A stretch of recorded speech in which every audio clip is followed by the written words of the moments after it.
Alamin natin ang misteryo ng abandonadong ospital sa isang liblib na bayan sa Batangas. Ang gusaling ito ay itinuring na sagrado noon, isang ospital na naging kanlungan ng buhay. Pero ngayon, ito'y iniwasan, natatakutan at tinatawag ng ilan bilang pintuan ng impyerno, Ospital ng San Roque. 20 taon na ang nakalilipas simula nang ito'y isara matapos ang sunod-sunod na kaso ng di maipaliwanag na pagkamatay ng mga pasyente. Isang lugar na minsan ay puno ng pag-asa, ngayoy puno ng bulong, yak at multo ng nakaraan. Hanggang San Roque noong dekada 70, isang proyekto ng gobyerno upang mapagsilbihan ang mga komunidad sa kabundukan. Ngunit pagdating ng dekada 70, nagsimula na ang mga misteryo. Ayon sa salaysay ng dating nurse, may mga gabi na parang may bumubulong sa tenga niya habang nasa ICU, pero wala namang tao. Ayon naman sa dating janitor sa operating room, may tunog ng kutsilyong tumatama sa bakal, pero sarado naman yun buong gabi. Ayon sa tala ng ospital, mayroong 3 sunod-sunod na insidente ng pasyenteng natagpuang patay sa loob ng kanilang kwarto. Wala ang isang sugat, walang record ng sakit, at walang paliwanag ang mga doktor. Ang huling kaso, isang batang babae na tinaguriang wala sa talaan. Hindi siya alam kung saan galing, hindi siya nagparehistro, ngunit ilang araw siyang nakita sa hallway. At isang gabi, nawala na lamang siya. Hanggang ngayon, wala siyang pangalan. Dahil sa takot at mga reklamo, napilitang magsara ang ospital noong 1979. Wala nang bumalik mula noon. Pero hindi doon natapos ang kwento. Kapagkat 2 dekada matapos itong iwanan, may isang kabataang lalaki ang pumasok upang imbestigahan at hindi na muling nakalabas.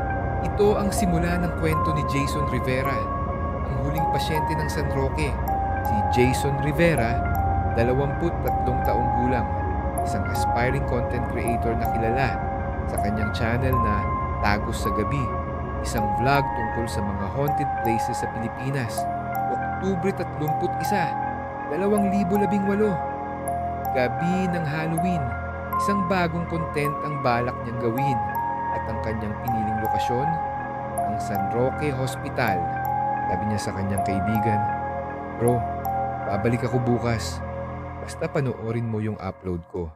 Pang world record ito." 8:00 ng gabi, pumasok siya mag-isa. Bit-bit ang flashlight, camera at isang radyo. Ngunit hindi na siya muling nakita ng buhay. Kinabukasan, isang tanod ang nakarinig ng malalakas na tunog mula sa loob ng ospital.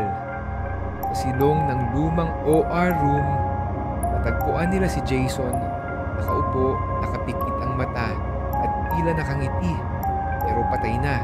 Walang sugat, walang pasa.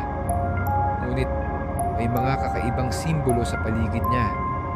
At ang mas nakakakilabot, nakaposas ang sarili niyang mga kamay gamit ang sariling cable ng kanyang kamera. Ayon sa pulis, hindi nila maipaliwanag ang nangyari. Walang ibang pumasok, walang forced entry or CCTV. Si Jason lang ang pumasok, siya lang din ang lumabas. Mabilis na lumalim ang investigasyon. Ang kanyang kamera basag, ang memory card sirang-sira.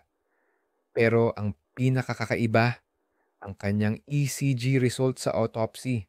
Ayon sa doktor, parang tumigil ang kanyang puso sa sobrang takot. Matinding takot na hindi pa nila nakita sa kahit anong kaso. May posibilidad na hindi siya nag-isa. At kung hindi tao ang kasama niya, baka hindi rin ito basta multo. Habang sinusuri ang kasaysayan ng ospital, may mga pangalan na muling lumitaw, lalo na ang isang doktor na si Dr. Gaudencio Manalo. May mga chismis noon na si Dr. Manalo ay sangkot sa isang lihim na ritual, isang kultong paniniwala na pwedeng iligtas ang kaluluwa ng tao kung ito'y handang ialay habang buhay. Ayon sa salaysay ng dating nurse, may mga pasyente na hindi na lumalabas ng operating room. Kapag siya na ang attending doctor, hindi na bumabalik ang mga iyon. Pagkalipas ng ilang taon, may mga urban explorers na nagtangkang bumalik sa San Roque. Isa sa kanila, si Ken, ay may hindi malalimutang karanasan. Ayon kay Ken, may narinig si Aing Yabag. Akala niya ay kasamahan niya lang. Pero nung sumilip siya sa hallway, may nakaputing coat, may dalang scalpel, nakatingin lang sa kanya. Ayon sa mga albularyo, nananatili roon ang multo ng doktor hindi upang manggamot, kundi upang maghanap ng susunod na pasyente na mas malalim na pagsisiyasat. Nalaman ng pamilya ni Jason ang koneksyon niya sa ospital. Ang kanyang lola ay isa sa mga whistleblower nurse noong Siyamnapu laban kay Dr. Manalo. Ayon sa kaibigan ni Jason, nang malaman niya yun, lalo siyang naging obsessed. Parang gusto niyang patunayan na totoo ang lahat. May posibleng misyon si Jason, hindi lang views ang habol niya.